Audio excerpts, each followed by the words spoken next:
പ്രിയ കൂട്ടുകാരെ, നമ്മൾ ഇന്ന് കേൾക്കാനായി പോകുന്നത് മാധവിക്കുട്ടിയുടെ ചേക്കേറുന്ന പക്ഷികൾ എന്ന കഥാസമാഹാരത്തിലെ 4ാമത്തെ കഥയായ അമ്മയും മകനുമാണ്. ചാനൽ ആദ്യമായി സന്ദർശിക്കുന്നവരുണ്ടെങ്കിൽ ചാനൽ ഒന്ന് സബ്സ്ക്രൈബ് ചെയ്തേക്കണേ. അപ്പോൾ നമുക്ക് കഥയിലേക്ക് പോകാം. അമ്മയും മകനും.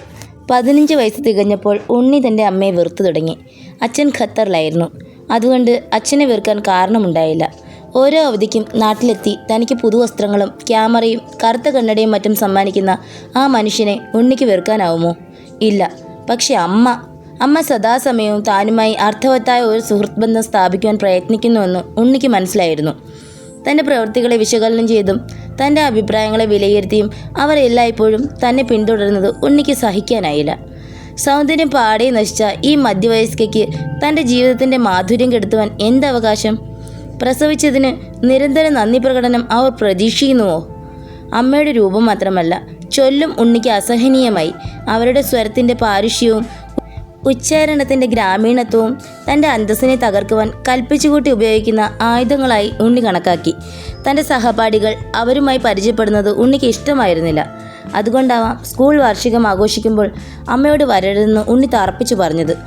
ആരുടെ അമ്മയും വരുന്നില്ല, അതുകൊണ്ട് അമ്മ വരരുത്, അവൻ പറഞ്ഞു. അമ്മയുടെ മുഖം വാടി. ഉണ്ണിയുടെ പ്രസംഗം കേൾക്കാൻ മോഹമായിട്ടാ അവർ പറഞ്ഞു. പ്രസംഗം അമ്മ കേട്ടില്ലേ? 10-12 തവണ ഞാൻ അമ്മയുടെ മുൻപിൽ വെച്ച് പ്രസംഗിച്ചില്ലേ? സ്കൂളിൽ പോയി പ്രസംഗം കേൾക്കണമെന്ന് എന്താ ഇത്ര നിർബന്ധം? ഉണ്ണി ചോദിച്ചു. ഉണ്ണിയുടെ കവിതാ പാരായണവും കേൾക്കണം, അമ്മ പറഞ്ഞു. അനാവശ്യമായ ഒരു ദൈന്യത ആ സ്വരത്തിൽ കലർന്നിരുന്നു. അത് ഉണ്ണിയെ കൂടുതൽ നീരസപ്പെടുത്തി. അമ്മ പുറപ്പെട്ടാൽ ഞാൻ പനിയാണെന്നും പറഞ്ഞു വീട്ടിൽ കിടക്കും. വാർഷികത്തിന് ഞാൻ പോവില്ല, ഉണ്ണി പ്രസ്താവിച്ചു. അടുത്ത കാലം വരെ താൻ അമ്മയ്ക്ക് സ്കൂൾ വൃത്താന്തങ്ങൾ പറഞ്ഞു കൊടുത്തിരുന്നത് ഉണ്ണി പശ്ചാത്താപത്തോടെ ഓർത്തുപോയി. തൻ്റെ പരിചിത വൃത്തത്തിലെ ഓരോ അംഗങ്ങളെയും അമ്മയ്ക്ക് പരിചിതരാക്കി കൊടുത്തത് താൻ തന്നെയായിരുന്നു. അവരുടെ കാര്യങ്ങളിൽ അമ്മ സദാ ജിജ്ഞാസ പ്രകടിപ്പിച്ചിരുന്നു. ഹെഡ് മാഷ്ടെ വലത്തെ കണ്ണിൻ്റെ ഓപ്പറേഷൻ കഴിഞ്ഞോ? ഭാർഗവൻ മാഷ്ടെ പുരയിടം കൊടുത്തോ? സഹദേവൻ്റെ പെങ്ങളുടെ കല്യാണം നിശ്ചയിച്ചോ? അവരുടെ ചോദ്യങ്ങൾക്ക് ഉണ്ണി ഉത്തരം പറഞ്ഞില്ല. മറ്റുള്ളവരുടെ കാര്യങ്ങളിൽ അമിത താല്പര്യം പ്രകടിപ്പിക്കുന്നത് അത്ര കണ്ട് അരോചകമായി തോന്നി ഉണ്ണിക്ക്. അമ്മയ്ക്ക് പുസ്തകങ്ങൾ വായിച്ചുകൂടെ? തയ്യൽ ക്ലാസ്സുകൾ ചേർന്നുകൂടെ? അയൽക്കാരികളുടെ കൂടെ ഉച്ചപ്പടം കാണുവാൻ പൊയ്ക്കൂടെ? സഹദേവൻ്റെ അമ്മ ആധ്യാത്മിക വിഷയങ്ങളെ ഉൾക്കൊള്ളിച്ച ഗ്രന്ഥങ്ങൾ വായിച്ചു. അവർക്ക് വേണ്ടി ലൈബ്രറികളിൽ പുസ്തകം തേടുമ്പോൾ സഹദേവൻ ഒരിക്കൽ പറഞ്ഞു, അമ്മ നോവലും ചെറുകഥയും വായിക്കില്ല, തത്വചിന്തയോ ആധ്യാത്മിക വിഷയങ്ങളോ വേണം, മറ്റൊന്നിനും താല്പര്യമില്ല. സഹദേവന് തൻ്റെ സ്വന്തം അമ്മയെപ്പറ്റി നല്ല മതിപ്പുണ്ടായിരുന്നു. അമ്മയ്ക്കു ഞാൻ ലൈബ്രറിയിൽ നിന്ന് പുസ്തകങ്ങൾ കൊണ്ടുവന്ന് തരാം, ഒരിക്കൽ ഉണ്ണി പറഞ്ഞു. ഉണ്ണിയുടെ അമ്മ തൻ്റെ തേഞ്ഞ പല്ലുകൾ വെളിപ്പെടുത്തിക്കൊണ്ട് പൊട്ടിച്ചിരിച്ചു. എനിക്കെന്തിനാ പുസ്തകം? വായിച്ചിരിക്കാൻ നേരമില്ലല്ലോ, എപ്പോഴും ജോലിയാ. തുണി അലക്കലും വെപ്പും പാത്രം മോറലും ഒക്കെ കഴിയുമ്പോൾ നടു ഒന്ന് ചായ്ക്കാനേ തോന്നൂ, വായിക്കാൻ തോന്നില്ല, അമ്മ പെറുപേർത്തു. അമ്മയ്ക്ക് ഒരു വേലക്കാരിയെ നിർത്തിക്കൂടെ? ഉണ്ണി ചോദിച്ചു. വേലക്കാരിയെ നിർത്തിയിട്ട് ശീലമില്ല. വേലക്കാരിയെ നിർത്തിയാൽ പിന്നെ ഞാനെന്താ ചെയ്യുക? വെറുതെ ഒരു ഭാഗത്ത് കുത്തിയിരുന്ന പിത്തം പിടിച്ച് ഞാൻ കിടപ്പിലാവും, അമ്മ പറഞ്ഞു. ദീനം പിടിച്ച് ശയ്യാവലംബയായ അമ്മയെ നിർലജ്ജം തനിക്ക് മറ്റുള്ളവർക്ക് പരിചയപ്പെടുത്താം, ഉണ്ണി ചിന്തിച്ചു. എല്ലായ്പ്പോഴും ചൂലോ ചട്ടുകുമോ കയ്യിൽ പേരി നടക്കുന്ന അമ്മയെ പരിചയപ്പെടുത്തുന്നതിലാണ് തനിക്ക് സങ്കോചം തോന്നുന്നത്.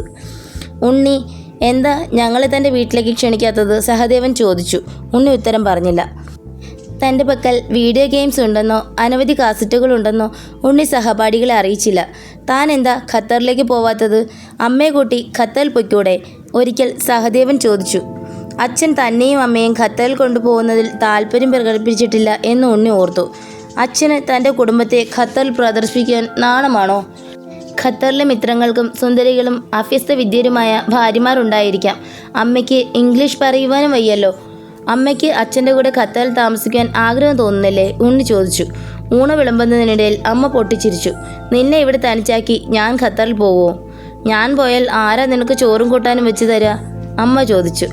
എൻ്റെ കാര്യം ഓർത്ത് വിഷമിക്കേണ്ട, ഞാൻ ഹോട്ടലിൽ പോയി തിന്നും. അമ്മ കുറച്ച് സുഖിക്കണം. ജോലിയൊന്നും എടുക്കാതെ കുറച്ചു കാലം അവിടെ സുഖമായി ജീവിക്കാം, ഉണ്ണി പറഞ്ഞു. നിന്നെ കാണാണ്ട് താമസിക്കുമ്പോൾ എനിക്ക് എവിടെ സുഖം? അമ്മ ചോദിച്ചു. എൻ്റെ സ്കൂൾ പൂട്ടുമ്പോൾ നമുക്ക് രണ്ടാൾക്കും ഖത്തറിൽ പോവാം. ഞാൻ അച്ഛൻ എഴുതാം, ഉണ്ണി പറഞ്ഞു. അച്ഛൻ എഴുതണ്ട, അച്ഛൻ സ്വൈര്യമായിട്ട് അവിടെ ജീവിക്കട്ടെ. എനിക്ക് ഖത്തർ കാണാൻ മോഹമില്ല. നമുക്ക് വേണ്ടത്ര പണം അയച്ചു തരുന്നുണ്ട്. അവിടെ പോയി അച്ഛൻ്റെ മേല് ഒരു ഭാരമാവാൻ എനിക്ക് അശേഷം താല്പര്യമില്ല, അമ്മ പറഞ്ഞു. അമ്മ അച്ഛൻ്റെ കയ്യിൽ നിന്ന് പൈസ മാത്രമേ ആഗ്രഹിക്കുന്നുള്ളൂ, ഉണ്ണി അവജ്ഞയോടെ ചോദിച്ചു. ഊണ് കഴിക്ക്, അമ്മ പറഞ്ഞു. ചില സ്ത്രീകൾ പുരുഷന്മാരിൽ നിന്ന് പൈസ മാത്രമേ പ്രതീക്ഷിക്കുന്നുള്ളൂ. ഉണ്ണി വെറുപെടുത്തു. നിനക്ക് എന്തിൻ്റെ സൂക്കേടാ ഉണ്ണി? അമ്മ ചോദിച്ചു. അവരുടെ കണ്ണുകൾ പെട്ടെന്ന് നനഞ്ഞു. അമ്മയുടെ പാചകം മോശമാണെന്ന് ആ ഇടയ്ക്കാണ് ഉണ്ണിക്ക് തോന്നി തുടങ്ങിയത്. എനിക്ക് ബിംബീസിൽ പോവാൻ പണം തന്നാൽ മതി, അമ്മ ചപ്പാത്തി ഉണ്ടാകണ്ട, അവൻ പറഞ്ഞു. താൻ സസ്യഫുക്കായിരുന്നുവെങ്കിലും മകനും ഭർത്താവിനും വേണ്ടി മത്സ്യമാംസാദികൾ പാകം ചെയ്തു കൊടുക്കുവാൻ അമ്മയ്ക്ക് വിരോധമുണ്ടായിരുന്നില്ല. എന്ത് വേണമെങ്കിലും ഞാൻ ഇവിടെ ഉണ്ടാക്കിത്തരാം, ഹോട്ടലിൽ പോയി തിന്നാൽ വയറ് വേദനിക്കും, അമ്മ പറഞ്ഞു. അമ്മ കൂടുതൽ മുളക് ചേർക്കുന്നുണ്ട്, ഉണ്ണി പ്രസ്താവിച്ചു. ഇനി മുളക് ചേർക്കാതെ വയ്ക്കാം. അമ്മയുടെ സ്വരത്തിൽ ഒരു തേങ്ങൽ കടന്നുകൂടി. അവർ യാചനാ സ്വരത്തിൽ മകനോട് സംസാരിച്ചു തുടങ്ങി. ആ മാറ്റവും ഉണ്ണിക്ക് അരോചകമായി തോന്നി. ഒരു വൈകുന്നേരം ഉണ്ണി മടങ്ങിയെത്തിയപ്പോൾ അകത്തുനിന്ന് അമ്മ മറ്റൊരാളോട് ഉണ്ണിയെപ്പറ്റി സംസാരിക്കുകയായിരുന്നു. എന്തേ ഇവന് പറ്റിയത്? എന്തു ചെയ്താലും കുറ്റം പറയും, സ്നേഹമില്ലാന്ന് തോന്നണം. ബാക്കി എല്ലാവരോടും സ്നേഹ, എന്നെ കണ്ടുകൂടാ. അകത്ത് കിടക്കുവാൻ ശങ്കിച്ച് പുറത്തു നിന്നു. 1 മിനിറ്റ് കഴിഞ്ഞപ്പോൾ സാവിത്രി പുറത്തേക്ക് വന്നു. ഉണ്ണി ഇവിടെ ഉണ്ടായിരുന്നോ? ആ പെൺകുട്ടി ചോദിച്ചു. അവൻ തല കുലുക്കി. അമ്മ തൻ്റെ കൈകൾ മുണ്ടിൽ തുടച്ചുകൊണ്ട് പുറത്തേക്ക് വന്നു.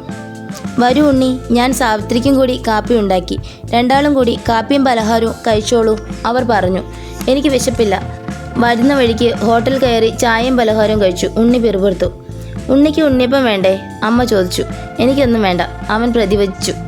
വേണ്ടെങ്കിൽ നിർബന്ധിക്കരുത്, സാവിത്രി അമ്മയോട് പറഞ്ഞു. ശരി, ഇനി ഞാൻ നിർബന്ധിക്കില്ല, അമ്മ പറഞ്ഞു. അവർ അടുക്കളയിൽ പ്രവേശിച്ചു. സാവിത്രി ഒരു സോഫയിലിരുന്ന് തൻ്റെ കാലുകൾ വിറപ്പിച്ചു. ആ ദ്രുതചലനം ഉണ്ണി അസ്വസ്ഥനാക്കി. സമപ്രായക്കാരിയാണെങ്കിലും തന്നെ ഉപദേശിക്കുവാൻ വ്യഗ്രത കാണിക്കുന്ന ആ പെൺകുട്ടിയോട് ഉണ്ണിക്ക് നീരസം തോന്നി. നല്ലോണം പഠിക്കുന്നില്ലേ? സാവിത്രി ചോദിച്ചു. ഉണ്ണി തലകുലുക്കി. ഉണ്ണിക്ക് ഇംഗ്ലീഷ് എളുപ്പമാണല്ലേ? സാവിത്രി ചോദിച്ചു. അപ്പോഴും ഉണ്ണി തലകുലുക്കി. ക്ലാസ് കിട്ടില്ലേ? കിട്ടും. പരീക്ഷയുടെ 2ാം ദിവസമാണ് ഉണ്ണിയുടെ അമ്മ നിരത്തിൽ വീണ് മരിച്ചത്. റോഡ് കിടക്കുമ്പോൾ ബസ് വന്ന് ഇടിച്ച് ഉറങ്ങുന്നു എന്ന് തോന്നിപ്പിക്കുന്ന ആ മുഖം കണ്ടപ്പോൾ ഉണ്ണി പൊട്ടിക്കരഞ്ഞു. തൻ്റെ ക്രൂരതയോർത്താണ് കരഞ്ഞത്. പരീക്ഷ മുഴുമിക്കണം, ഉണ്ണിക്ക് ക്ലാസ് കിട്ടുമെന്ന് അമ്മ പറഞ്ഞിരുന്നു, സാവിത്രി പറഞ്ഞു. അവൻ അമ്മയുടെ ശവശരീരത്തിന് മുൻപിൽ നമസ്കരിച്ചു. കണ്ടു നിന്നവരുടെ കണ്ണുകൾ നിറഞ്ഞു. ഞാൻ പരീക്ഷ കഴിഞ്ഞാൽ ഉടനെ ഖത്തറിലേക്ക് കൊണ്ടുപോകും, അച്ഛൻ എല്ലാവരോടും പറഞ്ഞു. ഉണ്ണിയെ തനിച്ചാക്കണ്ട, സാവിത്രിയും പറഞ്ഞു. മോനെ പിരിയാത്ത സ്വഭാവമായിരുന്നു, അയൽക്കാരിൽ ഒരാൾ പറഞ്ഞു. ഇനി ഉണ്ണി എങ്ങനെ ഈ ദുഃഖം സഹിക്കും?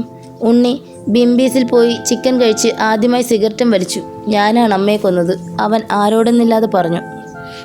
പ്രിയ കൂട്ടുകാരെ, മാധവിക്കുട്ടിയുടെ ചേക്കേറുന്ന പക്ഷികൾ എന്ന കഥാസമാഹാരത്തിലെ അമ്മയും മകനും എന്ന ചെറുകഥ ഇവിടെ അവസാനിച്ചിരിക്കുകയാണ്.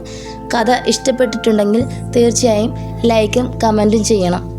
അതുപോലെ ചാനൽ സന്ദർശിച്ചിട്ടില്ലാത്തവർ തീർച്ചയായും ചാനൽ സന്ദർശിക്കുക. ഇനി മറ്റൊരു കഥയുമായി ഞാൻ വരും വരേക്കും നിങ്ങൾക്കെല്ലാവർക്കും വിട.